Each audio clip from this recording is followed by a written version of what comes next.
Welcome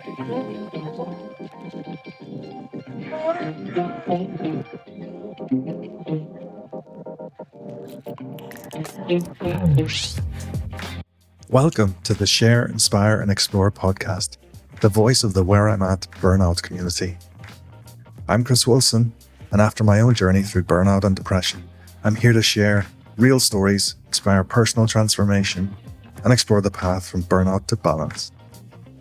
Each episode brings honest conversations with burnout survivors, mental health experts, and mindset coaches, offering lessons, strategies, and hope. Whether you're recovering, curious, or searching for motivation, this is your space to grow. Let's dive into today's episode.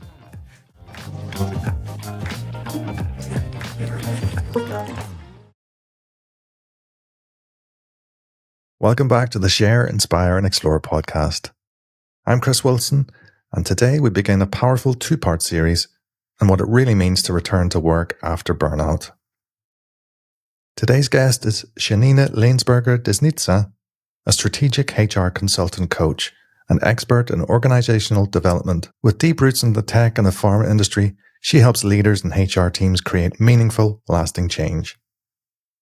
Janina combines intuition with structure to foster trust, participation, and clarity in teams and organisations. She believes that every person wants to be seen and that workplaces should reflect this truth.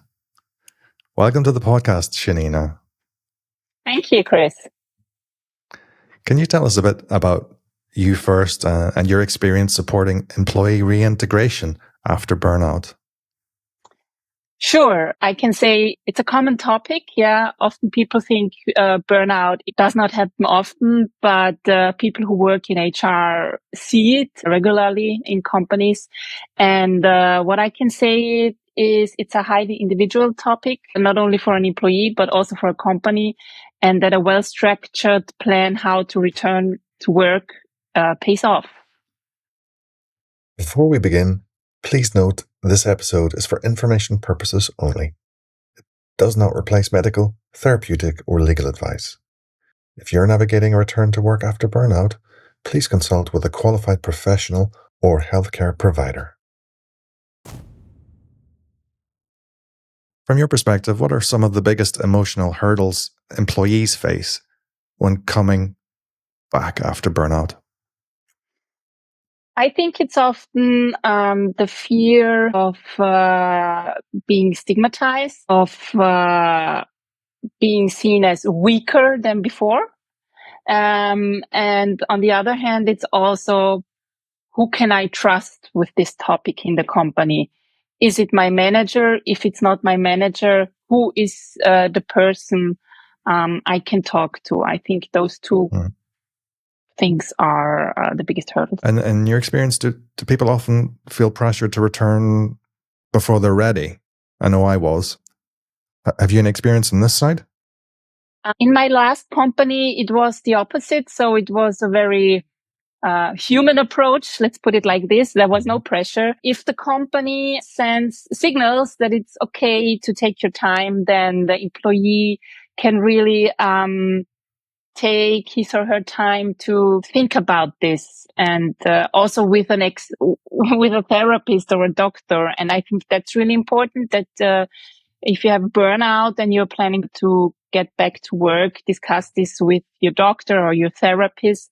And if the company does not send any signals, then it's really important to have an honest conversation with your company, because it's no good for all the parties involved if you feel pressured to come back to work. Yeah. I mean, I don't see that the employer puts that pressure. For me, it was the pressure I put on myself, actually, return to work. It's like you said, I don't want to appear weaker. And I just wanted to get back to normal and be seen as normal. Yeah, it's a bit of a struggle. But as you said, it's something you need to work with the professional support structure that is available to you outside. But going back to the work, there's also the fears of the relapse. Still have that fear on a day-to-day basis. at the moment. How long have you been back at work? Just over 3 months, and this is the second return after a period of time off. So yeah, that fear of relapse. But for me, it gives me confidence. I now have the awareness if I spot the signs. But is this something you commonly see or have seen in the past? Of course. And as you speak from your own experience, it's really important to learn to spot the signs, to learn, okay,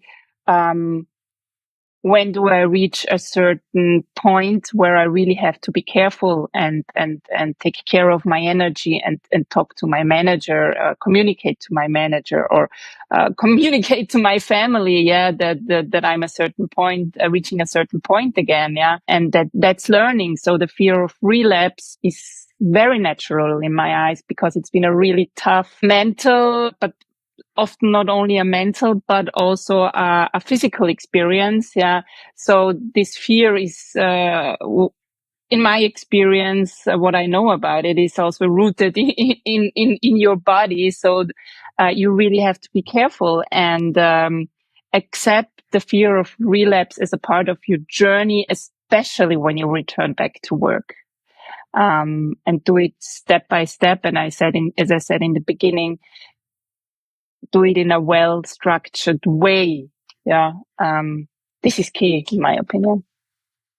Yeah, that's important. As you said, the family structure as well. There have been times where I've been given a gentle nudge in the direction of be careful. They're spotting some similar old patterns creeping back in, and it's great to have that. And in the past, the reaction would have been very defensive, but now I'm so grateful, and I take that as okay, thank you, and I reply with gratitude, and I take it on board. And this is really important because you need when you get into the autopilot and deliver. And if for me, I was that person, and still am. I'm driving this driving this community, but I also have to watch out. Yeah. Yeah. And it's important to have that support network to raise the little red flag. It's not a big one at that point. But of course, returning to work, it's like, well, if I'm not, and I can say I'm not the same person I was before. That's definitely true. I have the capabilities to be the person I was before, but I choose not to. And then comes the point, the imposter syndrome. Am I good enough to be in here? If I'm in my new Chris 2.0, am I good enough to be here? How does that show up in your experience during this reintegration process? The fear of being good enough, again, is something that does not vanish within half a year. Yeah, I think it's something each person has to work on for years. That's the bad news. But the good news is that it's really about how willing you are to, again, and I might repeat this phrase many times today, again, to accept this part of you, that you have this fear of not being good enough, and also give yourself time when you come back to work. Yeah, because this is maybe the first couple of months being back at work are not that tough because everybody is aware of your situation. But then comes a time when people forget about your situation. Yeah. And it's, again, daily routine and nobody's really talking about it anymore. And I think that's when many people really get tested, about this fear, if they are feeling good enough. And, what I observed is take it one day at a time, right? And it won't change from within 24 hours. It changes over a longer period of time. So that's what I observe. Take one day at a time and reach out to your community. That's great. So how can HR or managers ease that emotional load during those, early weeks? Be open. Be appreciative. Choose communication to this person wisely, be encouraging. I think that's the word. Maybe not appreciative, but encouraging. So in my last job as an HR business partner and now as an HR consultant, I would recommend for every manager, organize regular check-ins, minimum for the first 6 months, if not for the first 12 months. And in the beginning, really do it like weekly for half an hour. Yeah. This on one time is really precious, especially for the employee to just check in. Yeah. I mean, I recommend this to managers in general, if they're leading a team, to have this regular dialogue in a one-on-one setting. And especially in the case of somebody returning from a burnout, this is a space that has to be organized by the manager, and HR can steer this process. Yeah. Recommend this, what I just said, to the manager. Steer the process. Maybe take part once a month in these check-ins, or have their own check-in with the employee, with this employee once a month. So I think keeping the dialogue open is key, and support with a plan. What's going to happen in the next 6 to 12 months? Yeah. And I know in Austria there are some rules and regulations what you can and cannot discuss with the employee, especially maybe on the topic of burnout. I learned that from previous episodes with Martina Teufner. In terms of those boundaries, how do you see those check-ins? I mean, it would be great to do emotional check-ins, not just talk about the task lists, right? But how is it possible to approach that with the given rules, so to say, in the playbook? You mean the emotional check-in, how to approach this? Yeah. That's a good point, because you have to give the employee the psychological safety to open up to you as a manager, so that you are able to do your job as a leader. Yeah. And that's where you have to build trust in this relationship. Otherwise, the employee won't be transparent enough. Yeah. Because as you said, there are regulations, there are questions that you should not ask as a manager. And yeah, so I think you have to work on the relationship and build psychological safety. Otherwise, the employee won't talk about emotions. Yeah. But when I returned to work, I wanted to be open about it. Okay. Because I didn't want that feeling that I was getting special treatment, or I was this, because I have some negative experiences about that. Very isolating experiences. And so, yeah, for me, it's important to be able to open up. But with the rules on one side that you can't approach the employee, and here, I want to talk about it, but I don't know how to approach it. There's this gap, and I think we talked about it in a previous meeting, right? Maybe we'll cover that in another episode.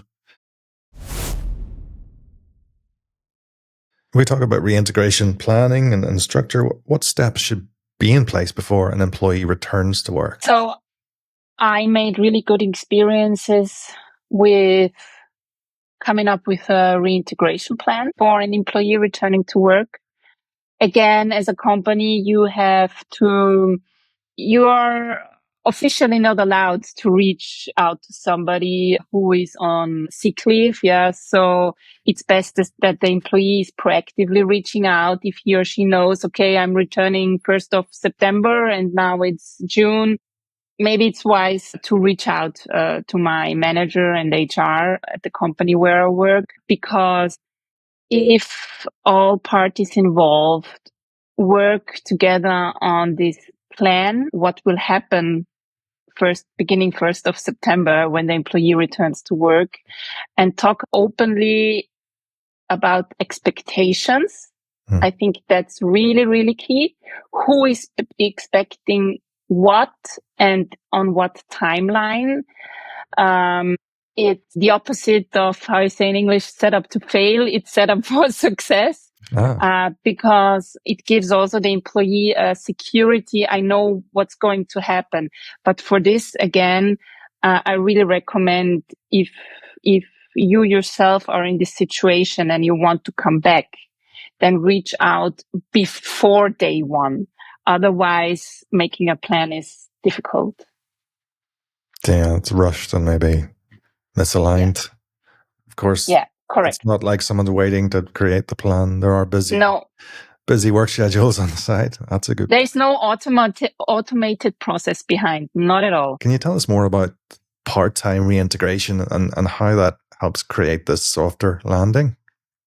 Sure. That's something that is available in Austria to employees who have been through a burnout and on longer sick leave because of that. And basically, it's a tool from the government that if you worked full time before your burnout, you can come back. For example, again, 1st of September, you can start with part-time hours. Yeah. Mm-hmm. So for example, 25 hours a week, and you will get the salary for, of course, 25 hours, but you will also get a bit of a compensation from the government if you decide to use this.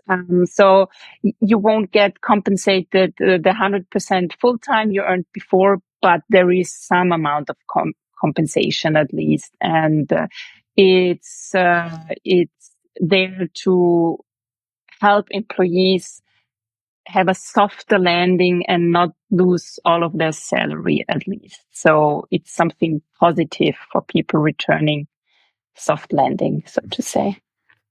That's important, yeah, because it well, at least for me, even with all of the support here in Austria, it was expensive to be sick, especially for a longer period of time, which also compounds the stress.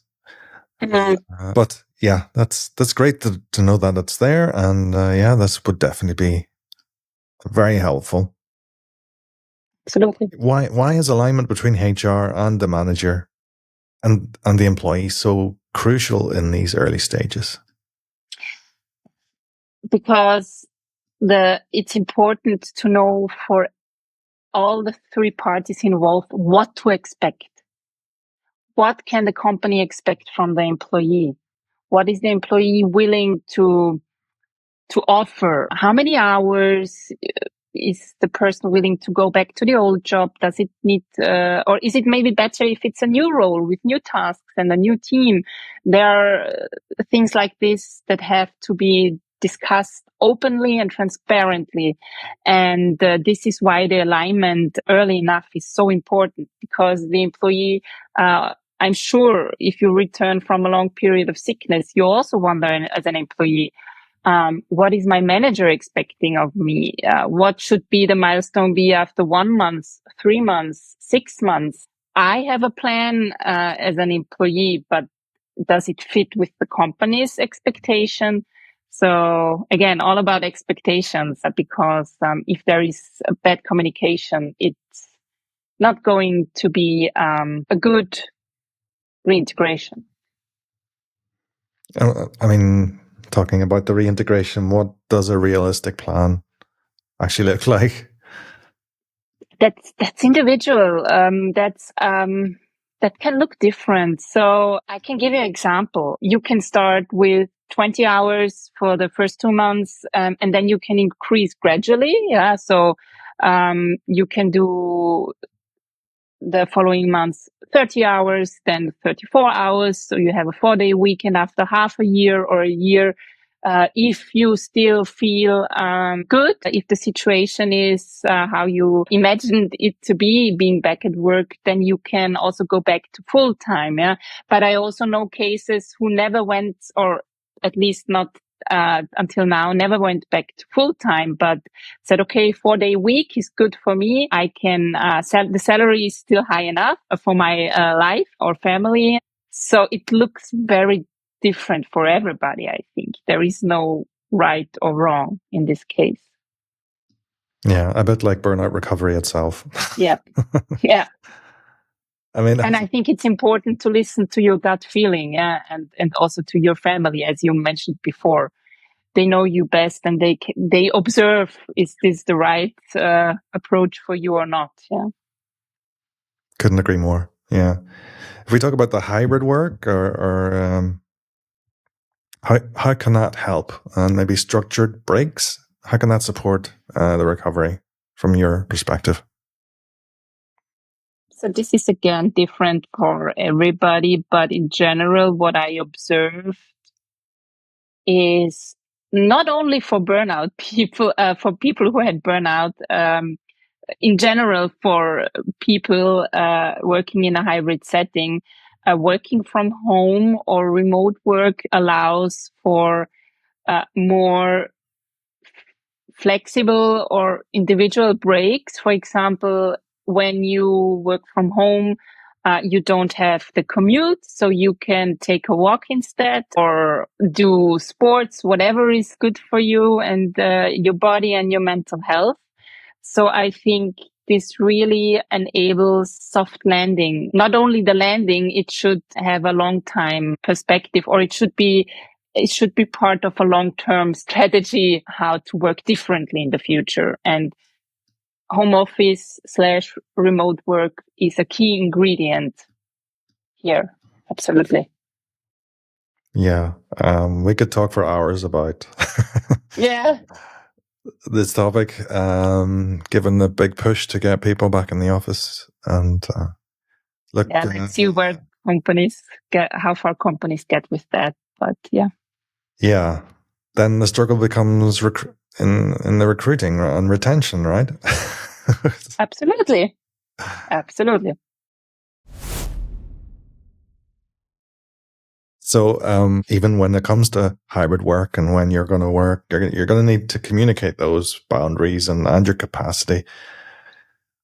How can returning employees protect their energy in those first few weeks? I think it's important to communicate realistic, again, expectations. And this is tough for most of us. Yeah. Because I think that's part of how you burn out, that most of us, maybe we would be able to communicate those boundaries, but we want to perform. So people wait really long to communicate boundaries.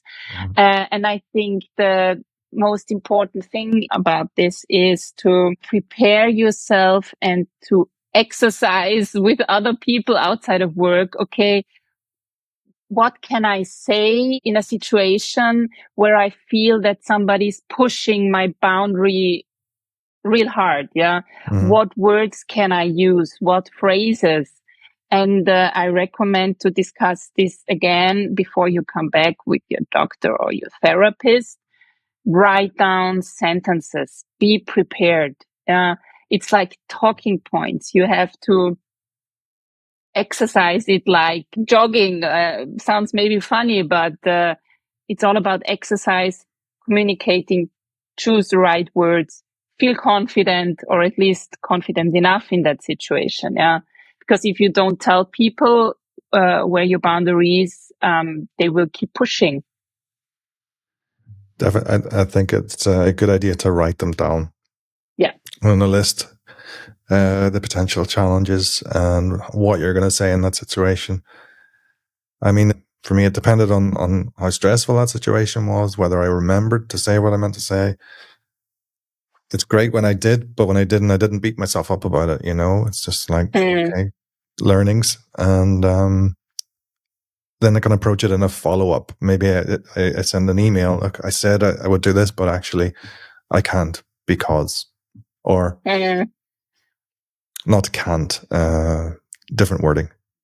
But we're not going to that today. What are some of the boundary setting strategies that you can recommend? It depends on what kind of job you have, right? Because if you have a job where you have a lot of meetings, for example, where you are getting a lot of meeting invitations, then I clearly recommend defend your calendar, especially your lunch break. Yeah. For example, what I did for many years, because I realized otherwise my lunch is going to get canceled on a daily basis. I blocked, for example, the lunchtime, 12 to 1 o'clock. Yeah.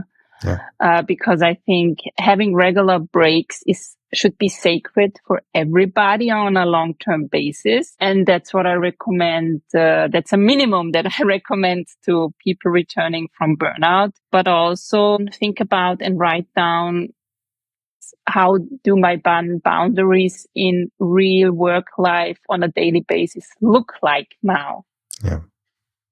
Be really clear about that. It gives you the instructions that you will need once you are coming back, even if you are in an emotional state, in a conversation at work and somebody's crossing that boundary, but you go back and you look at your list. Okay, that's what I'm going to do next time. Yeah, the important topic is capacity. All right. So have you any scripts employees can communicate their capacity? I don't have scripts, but I mean, many of us use GPT, for example. Yeah, don't trust everything ChatGPT answers you, but I think it's a really good assistant if you look for things like this, and prepare yourself. Talk to other people who had burnout, and build your own script. That's interesting. I might build a ChatGPT for such situations and maybe share it within this community. Yeah, thank you for the idea.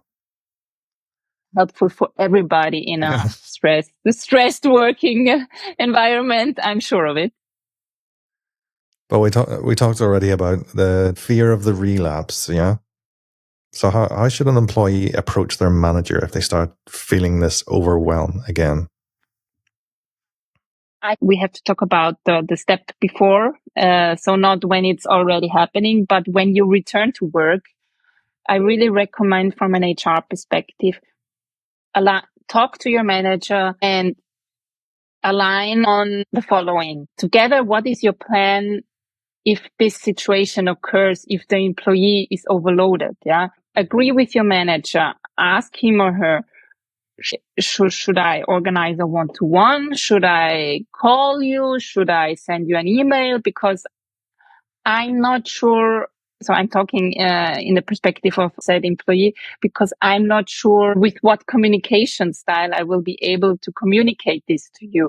So would an email be okay for you, or what do you expect me to do? Yeah. Mm-hmm. So I think coming back, discuss this case. How can we meet each other if this occurs, this relapse? I really like that. That's like a preemptive approach. So you're not ruminating in your head, what are they going to think? You've talked about it already. So then it's just about executing it. That's really, really good. Name the elephant in the room. Yeah. From the beginning. Super. That's a great one. And I just thought about the availability outside of work hours before we close today. You know, the feeling, these emails late at night, and I was guilty of it myself, but I realized I was mirroring the behavior of those around me. It became the norm. I don't see that in my current job. It's really great. And I love how the configuration of teams, at least in my current organization, is that meetings do not last 1 hour. They finish 5 minutes before by default. Because when you're going back to back, it's a really fantastic setup. But what's your take on availability outside work hours? You know, emails after 5, for example. Because this really comes from the top, and that sets the tone from my experience. It's an important issue, and it's a widespread issue, unfortunately. And in my work with people managers, so in my work as HR consultant, I work closely with managers and managing directors. And if I observe this kind of behavior, for example, sending emails at 8, 9, 10, 12 in the evening or night, and also on the weekends, I proactively say to said managers, hey, maybe it's not putting stress on you, but it might put some stress on your team because they want to perform and they would want to reply to your emails soon. So it's great that we can write emails, and then, how do you say in English? You can save the option that it will be sent on Monday, 9 o'clock. Yeah. So please use this possibility that the IT and the tools are offering nowadays, because especially for people who are on the edge of burnout, like all the time, this puts an immense amount of pressure. Yeah. So that's what I do, and that's how I see it. And again, this is highly individual, of course, but especially people manager have to create boundaries for their team here. Yeah, set the example. Yeah, absolutely. Feeling lost in the aftermath of burnout? You're not alone. Where I'm At is a new community created for those in recovery, those at risk, and those supporting others. It will be a safe, evolving space to recognize, reset, and reinvent with live sessions, peer support, expert Q&As, and more. It will be free to join in the beginning, and while not everything will be there from day one, this will be a community which is built by us and for us. Click the link in the description to join and shape what's next. My name's Chris Wilson, and it's Where I'm At. Thank you. Thanks, Janina. So today we explored what, reintegration can look like when it's handled with care and attention. In the next part, we'll dive into more complex dynamics, talking with your manager, handling stigma, and securing long-term support. Janina, thanks for your professional insights, which I'm sure our listeners will have some takeaways from.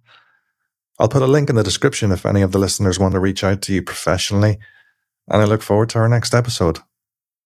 Thanks for having me, Chris. That's great. Thank you. If anything in today's episode resonated with you, we encourage you to reach out for support. Remember, this content is meant for insight and encouragement, not as a substitute for clinical or legal guidance. That's it for today on the Share, Inspire and Explore podcast. I hope something resonated with you, a moment of clarity, encouragement, or just a reminder that you're not alone. If you find this helpful, share it with someone who might need it. Hit follow or subscribe to join us for future episodes.